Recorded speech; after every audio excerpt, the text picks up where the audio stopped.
The Philadelphia Police Department recently got rid of their previous commissioner. Now, the previous commissioner was a black man. He ended up suspending 72 white officers for racist posts they're making on social media. And then after he suspended those 72 white officers for their racism, all of a sudden some sexual allegations come up, and then he resigned on his own. And I know why he resigned on his own without being fired, because he didn't want to lose his pension. Let's call it what it is. But they retaliated against the police chief because he violated a rule. There's a rule when it comes to black people in any kind of authority in America. 1, you cannot punish white people. 2, you cannot openly help black people. That is the rule. He violated rule number 1. He tried to punish a bunch of white people being racist. And that's why they came up with something on him. Now, the new interim police chief, she was caught in a shirt when she was on the LAPD mocking Rodney King. Let's go ahead and roll that clip. I am profoundly sorry that anything that I have done could have caused such hurt. Catherine Coulter is currently serving as Philadelphia's acting police commissioner. She's had the temporary job for about 21 days, and today she is apologizing in city council chambers for this picture published by the Philadelphia Inquirer, which shows her wearing a racially insensitive t-shirt in the 1990s that read, "LAPD, we treat you like a king."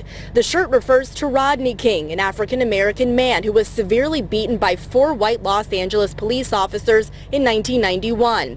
Coulter was serving as a 25th District police officer when she was photographed wearing the shirt, and said before a packed gallery and city council members that at the time she did not recognize the inference of the shirt, but she should have. I sincerely hope that a careless decision that I made over 25 years ago doesn't overshadow the work that I've done. Some are calling for her resignation, like City Councilwoman Cindy Bass, who says she sent a letter to Mayor Jim Kenney calling for Coulter's resignation.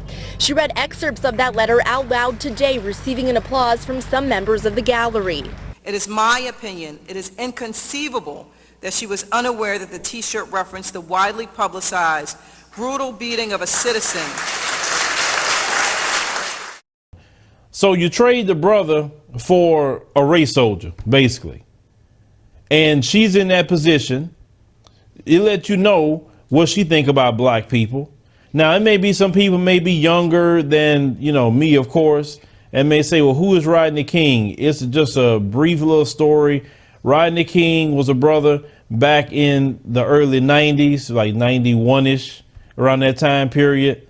And he had a little small chase, or the LAPD was behind him. He eventually stopped, but then the police officers jumped on Rodney King and beat him to a pulp. It was caught on camera because LAPD was known for beating brothers like that. They was known. The worst police force in America, the LA race soldiers. Now, the police officers that wasn't convicted, and when they wasn't convicted, brothers took to the streets, and LA was set ablaze. The LA riots of 1992. If you could look all that up, all that video is right here on YouTube.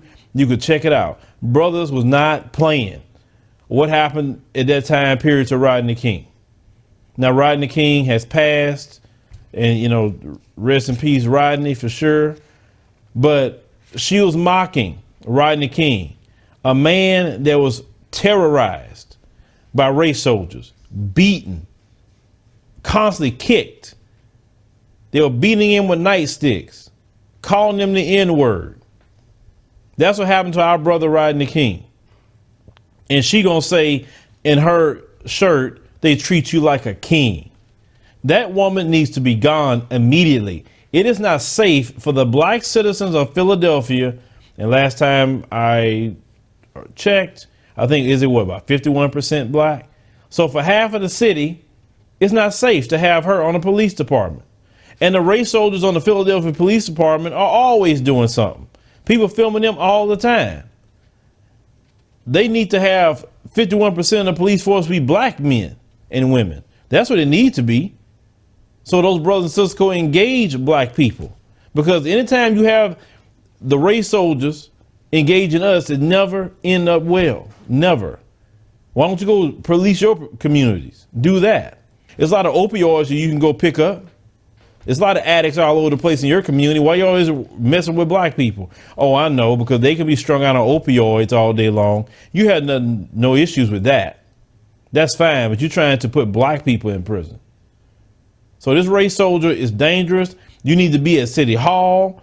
You need to be making calls. Do everything you can. This race soldier has to go. Black people are not safe in the city of Philadelphia with that race soldier in the interim position. She needs to go. But leave me a comment, let me know what you think about this particular story, this race soldier. But understand something. The greatest politics is local politics. Forget that presidential election. Your local politics affect you. That police chief affects you. Your city council affects you. Your judges in that area affects you. Your prosecutors. These are things that you can take control of. And we have to get more politically involved as a community. Everything in the city of Philadelphia should be mostly ran by black folk, especially when you are 51% of the city. Think about that. It's sad when we have cities where the majority of the population is black, but yet we're not running everything. It doesn't make sense. Every city I go to where the population is either Hispanic, Asian, etc., they run the city. And I understand that they should. Well, we should be doing the exact same thing.